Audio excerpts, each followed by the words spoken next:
References used to create this essay: Basically Everything by Daniel Kahneman. His conversation with Lex Friedman is a real good one. Dorkesh conversation with Sholto and Trenton from Google and Anthropic. The Charan Ranganath conversation with Lex. Leopold's Situational Awareness series. Leopold was questionably fired from the OpenAI Super Alignment team. And Michael Levin's newest paper, Self-Improvising Memory. Are we about to solve the mysteries of memory with AI? Once upon a time, I dreamt I was a butterfly, fluttering hither and thither, to all intents and purposes a butterfly.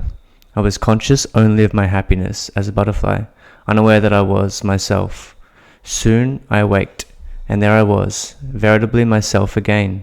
Now I did not know whether I was then a man dreaming I was a butterfly, or whether I am now a butterfly dreaming I am a man.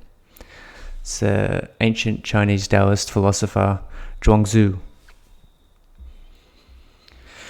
Sometimes we forget just how bizarre and magical life is. During metamorphosis, a caterpillar's body breaks down into a soupy substance before magically rearranging itself into a butterfly, complete with legs and wings. Wild. Despite this dramatic transformation, research suggests that butterflies somehow retain their caterpillar memories. In one experiment, researchers trained a caterpillar to associate a specific smell with a mild shock or reward. Following metamorphosis, researchers found that the butterflies had the same response to the smell. So where in the caterpillar soup was the memory stored? In some more recent experiments, researchers extracted RNA from a sea slug, which had also been trained to respond to a mild shock. The RNA was injected into an untrained slug. After the injection, the untrained slug displayed the same defensive response to the shock. We'll revisit the implications of this research at the end of the essay. So the genie has left the bottle.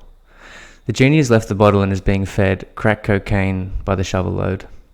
NVIDIA, which is the company responsible for more or less powering AI at the moment, just reported a $26 billion quarter. The CEO is signing boobs. To put this into perspective, NVIDIA's growth over the last 3 months outpaced the annual GDP of many small to medium-sized countries. The only other companies in the same league of disgustingly enormous market cap, Microsoft, Apple, Google, and Meta, they've all completely pivoted their business models to focus on the development and integration of artificial intelligence. It's now the core focus. Though most people still don't realize it, we'll look back at this exact moment in history as the beginning of the AI arms race. A concerning number of very, very intelligent people think that this arms race on its current trajectory is going to either wipe the human species from the face of the planet, or, if we're lucky, transform the world so rapidly and profoundly that it will be unrecognizable in just a few years. If this sounds outlandish, it's worth reading Leopold's Situational Awareness series. We'll save that discussion for another essay. Feels as though some of my friends are ready to stage an intervention for my incessant ramblings on the baffling obliviousness to what's coming. So for this essay, we'll focus on some of the more interesting potentials possible, pending we don't exterminate ourselves. Artificial intelligence and memory collide.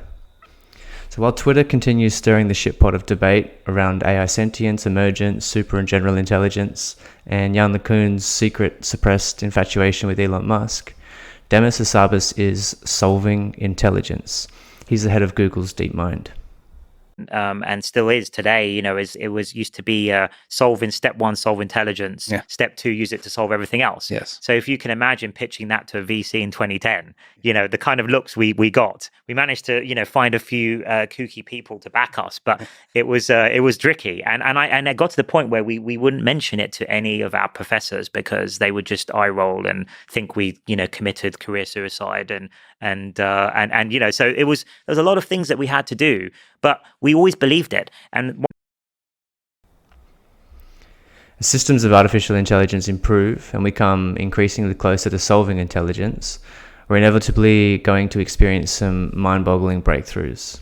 For example, AI is already helping researchers identify Alzheimer's, disease relevant for today's essay because it involves memory loss and cognitive decline. As AI continues to improve, we're headed down a path of not only better detection, but a better understanding of the complex mechanisms underlying diseases like Alzheimer's, and, dare I say, eventually the cure and prevention of disease and illness altogether. Designing and discovering simultaneously. We're simultaneously designing and discovering. The systems of artificial intelligence we have today have been designed using what we know about human cognition, which is very little. ChatGPT and other new large language models like Claude and Llama are not some standalone out-of-the-box new invention. They are the latest incarnation of an alien brain that we've been summoning for the past 70 years. So that's the design part. The more interesting and misunderstood part is that these systems, by their very design, do not operate with specific instructions. They refine, they improve, and they absorb context on their own. I wrote another piece on LLMs explaining this. The gist here is that the training and development of current LLMs is more like watering a plant than it is building a robot. It's kind of the same way that like animals and plants work and we don't understand how they work, right? These models are grown more than they are programmed. So you kind of take the data and that forms like the soil, and you construct an architecture and it's like a trellis, and you shine the light, and like that's the training. And then the model sort of grows up here. Because of this, they display unexpected behaviors, thus the alien brain. And from these unexpected behaviors, we are discovering and learning new things about humanness, which might have taken us centuries to learn otherwise. So if the arms race doesn't kill us, it's going to hurtle us toward confrontation with some big philosophical questions. It turns out we know very little about life and what it means to be human. Memory, what we know and what we don't. One of the major features of humanness, of which we know very little, is memory. So what do we know about memory? We know that memory has something to do with the encoding, storage, and retrieval of information. We know that, crudely speaking, we have both long and short-term memory features. And we know that we have both an experiencing self and a remembering self, and that we often draw happiness from the remembering self. What we really want is a good story, not a great experience, as Kahneman said, which is kind of sad. We now know that although it feels as though memory is a static recording of past events, it's not. Memories are not static, but dynamically reinterpreted stories we construct and unpack. So what we don't know about memory. So we don't know the exact mechanisms by which memories are stored in the brain. We know that synaptic changes, which are the connections between neurons in your brain, we know that they play a role, but we really don't understand how or where memory is encoded, stored, or retrieved. That bit's worth repeating. We really don't understand how or where memory is encoded, stored, or retrieved. We don't know the extent to which misinformation, past experiences, or biases can alter memories, and we don't know how the brain is able to use highly efficient methods to store vast amounts of information in a relatively small space. To add to this unknowingness, the current incarnation of the latest artificial intelligence alien brain, which is the language models you should be familiar with, like ChatGPT, they've demonstrated the ability to understand and contextualize from memory, and we don't fully understand how this is happening either. As you can imagine, answering these questions, or even inching further along the gap of what we don't know to what we do know, has a ludicrously high price tag. If we knew the exact mechanics behind the storage and recall of memories in humans, or under the hood of these LLM alien brains, we'd be better positioned to engineer more efficient versions of artificial intelligence, to create an AGI, and to solve intelligence. And we'd be closer to understanding human memory and curing memory-related degenerative diseases like Alzheimer's. So reassessing our understanding of memory. 3 recent pieces of work from different fields of research make me think that we are already well on the way, or well on the path, to reassessing and understanding the true nature of memory and intelligence. In the recent conversation with Charan Raghunath and Lex Friedman, there were countless bridges between biology land and AI land. Charan references the many parallels between human memory features like adaptation and reconstruction of past memories, and then the retaining and recalling of useful information in current AI systems. And what we found was people's memories didn't reflect all of the details of what they were exposed to. And they did reflect a lot more. They were filtered through this lens of prior knowledge, the cultures that they came from, the beliefs that they had, the things they knew.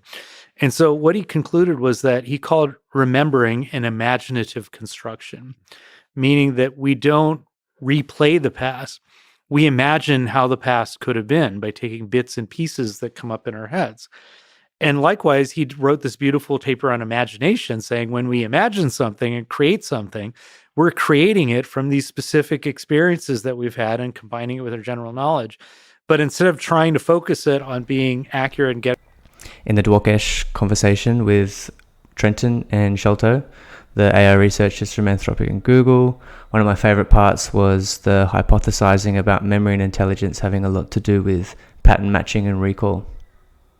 Generalize the attention operation and this associative memory as the MLP layer as well. And it's in a long-term setting where you don't have like tokens in your current context. But I think this is an argument that like association is all you need. And associative memory in general as well. It's not, so you can do two things with it. You can both denoise or retrieve a current memory. So like if I see your face, but it's like raining and cloudy, I can denoise and kind of like gradually update my query towards my memory of your face. But I can also access that memory, and then the value that I get out actually points to some other totally different part of the space. And so a very simple instance of this would be if you learn the alphabet, right? And so I query for A and it returns B, I query. And then in Michael Levin's most recent self-improvising memory paper, he puts forth a wildly fluid argument for memory. He claims that it might be better understood as a dynamic process of reinterpreting and modifying compressed information to extract meaning and maintain relevance in changing context and environments. A process less neuron brain specific than we originally thought. What we need to do is define the self as a continuous construction of sense making. So it's a process. It's not a single thing. So that part isn't new. Plenty of people have said that. But I think the new thing is to understand exactly what it's doing. What I think it's doing is constantly trying to make sense of its own memories.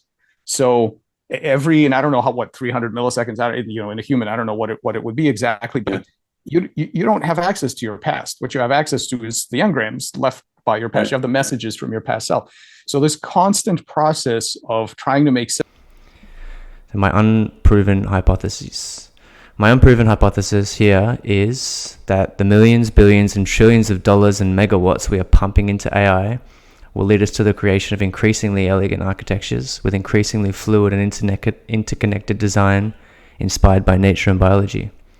And in the process, we'll come to learn that our own memory is better approached as fluid and adaptable.